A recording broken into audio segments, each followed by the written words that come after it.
it was a wild experience watching Smile, and there seems to be a lot of stories around this movie because It's cursed. we're going to introduce back a segment of the podcast that has been gone for a while. What? It's called the Slash Film Court. You want answers? I think I'm entitled. You want answers? I want the truth. You can't handle the truth. You're out of order. You're out of order. The whole trial is out of order. Court's adjourned. Slash Film Court. I believe that's Simon Harris who gave us that music. That is, which is incredible. it's been way too long since we've heard that. It's so good. This email comes in from Danish Syed, friend of the show. Uh-oh. Did you just burp into the mic, Jeff? No, I said, court's adjourned. Oh, okay, gotcha. That was from Judge Dredd. It was the perfect punctuation to that bumper. I want to hear what you guys have to say about this this email from Danish, okay? I recently attended a sold-out 10:30 p.m. showing of Smile. The audience was lively, but as the film began, they settled and watched it intently without incident. After X number of minutes, I'm not going to give it away, a grisly kill occurs. And then we hear a baby begin to cry in the theater. It's coming from a few rows up near the left exit.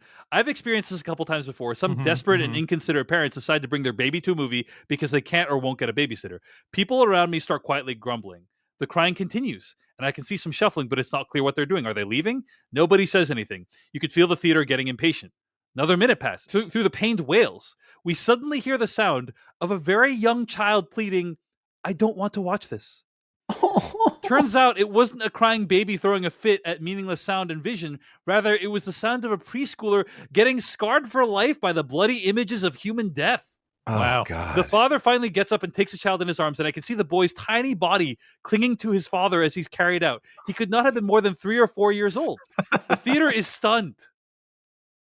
Another minute passes, and we have barely recovered when we hear the trembling of another child coming from the same area of the theater. "Can we please go?" this child says. A woman gets up and leads a young girl out. So from what I can gather, a husband and wife took their 3 and 4-year-old son and their 5 and 6-year-old daughter to a graphic R-rated horror movie at 10:30 p.m. on a Saturday night. I cannot imagine the series of decisions that led to this. Did they think they were walking into a different movie? Did they decide to have a family movie Smile. outing? It can't be bad. They saw the title Smile and assumed it was for kids? Impossible to know. Even if there was some plausible explanation for them to wind up in the theater, a horrific kill occurs at X minutes into the movie, and the children are mortified and begin crying. What goes through the parents' mind at that point? Apparently not, "I've made a terrible mistake and we should leave immediately." Rather, it seemed to be along the lines of, "This is fine. Everything is fine." Not until the children verbally protest do the parents take action, and not even at the same time. The wife must apparently have thought the daughter could ride it out until she also pleaded to leave. So this is obviously insane behavior, but here's my question to the film court. At what point should the theater take action? The movie's rated R, not NC-17, according to the MPAA.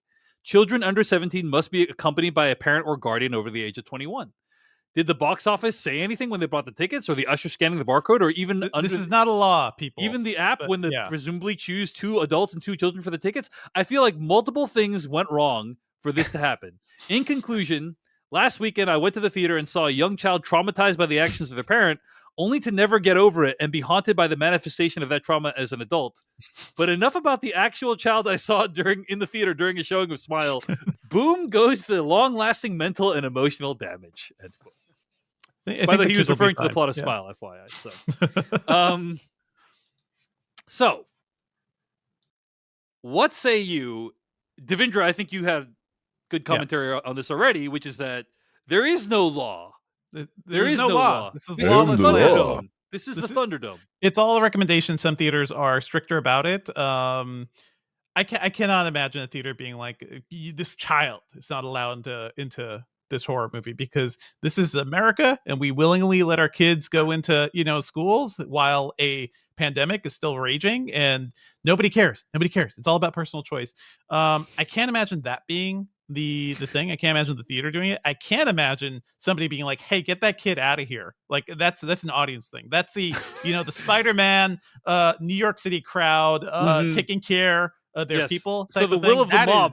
All we have now is the will of the mob. That's all we ever had. Yeah, the mob law. That's all we have at this point to defend us against children being traumatized. Jeff, what say you? Bob Loblaw's mob law? I got worse news for you folks. This is the least of what these particular children are likely going through with those this parents. Is probably the highlight of the day. Yeah. They got bigger problems than this movie. You know what I'm saying? And it sucks. I mean, here's what I'm going to tell you. I've seen Smile, and the deaths that they show on screen are traumatizing. Like they are deeply upsetting. And I've seen shit in my life. Like this is among the more traumatizing deaths that I've seen. It sucks. Yeah, people. No, we got a problem, man. There's no license to have children, sadly. And people are selfish assholes. And it sucks. It's hard out there for parents too. Like I will put that out there. It's hard, and sometimes you do want to go take a break, but maybe not this freaking movie. You could. I certainly have issues with like people who are dragging kids out to late stuff, but sometimes the kids want to do it. So whatever. They're not going to be scarred for life with a typical movie, but a freaking visceral horror movie that it sucks. You can't do anything about it other than judging them in the in the crowd. That is what mob rule is for. It's incredibly selfish. And the fact that these parents are that selfish, it bodes very poorly for these children's greater lives. And that's the society that we live in. People are selfish assholes. I think both of you are right, and I think Devindra, you're right. It's unfortunate. Like all you have is to rely on people basically complaining about it and shaming. We live in a society. This is how societies function. But that's the problem: is the death of shame. Shame is the thing that's dying in this country. There's no shaming.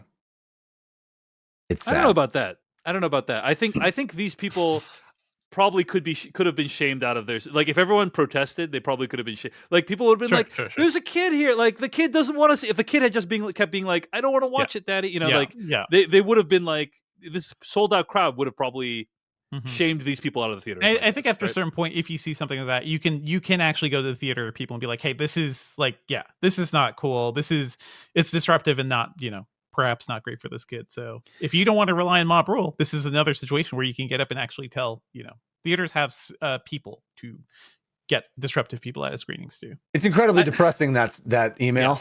Incredibly depressing. I think, do you guys feel like it's part of the social contract that when you have children or you have babies or small kids that you're basically giving up going to R-rated horror films? With the kids, yeah. You're giving up everything, David.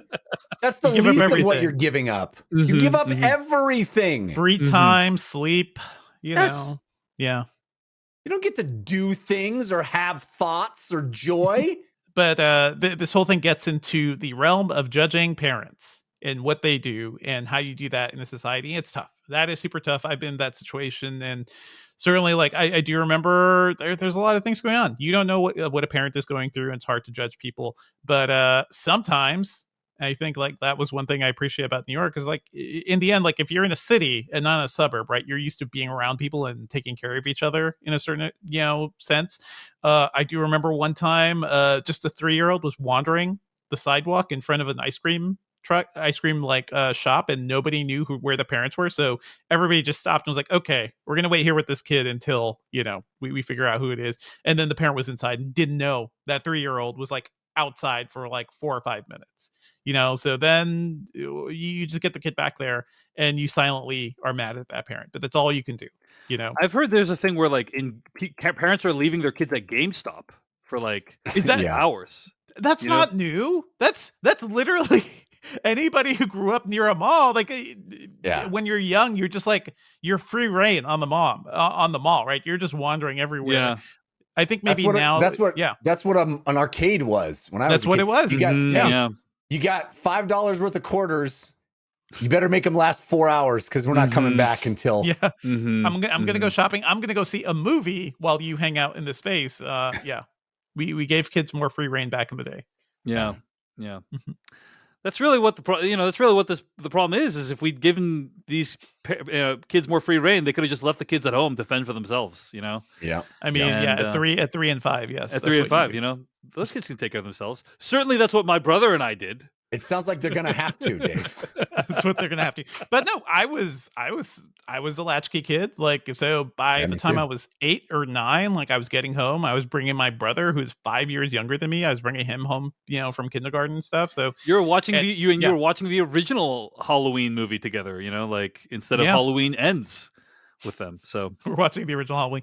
I mean, we're watching cartoons, but it would be hours before my parents got home, and that is the way a lot of kids kind of grew up. Yeah. thanks for writing that in. And I think Thanks for cursing us with that story. Danny. Yeah. The film court rules that it is up to the will, not the theater. The theater can't do jack shit. It is Mhm. up to the will of the mob and the crowd.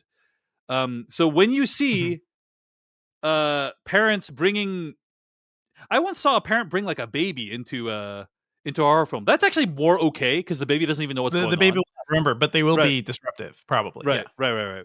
But like brought a baby with a crib Yeah, into like with a the- R-rated horror film. You mean That's a stroller? actually Yeah. less. Yeah, with a stroller. That's actually less objectionable to me than bringing a child who can like. Yeah. Once they see can see objects. what's happening, that does. Once they can suck. see what's happening, yeah, that's not Mhm. cool. That's not cool. Mhm. Anyway,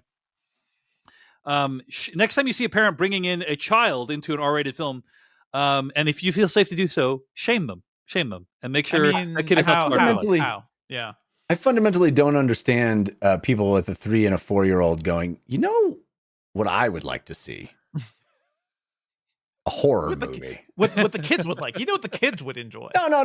I Smile. mean, just like, what would really relax me and take the, what I would like, how I'd like to spend my evening now that we've had a 3 and a 4-year-old in our lives is I'd like to be terrified to my very core. I'd like to find some fiction that'll make me scared. Mhm. It's like you have children. You're scared all the time. What do you need a horror movie for? I feel like that is.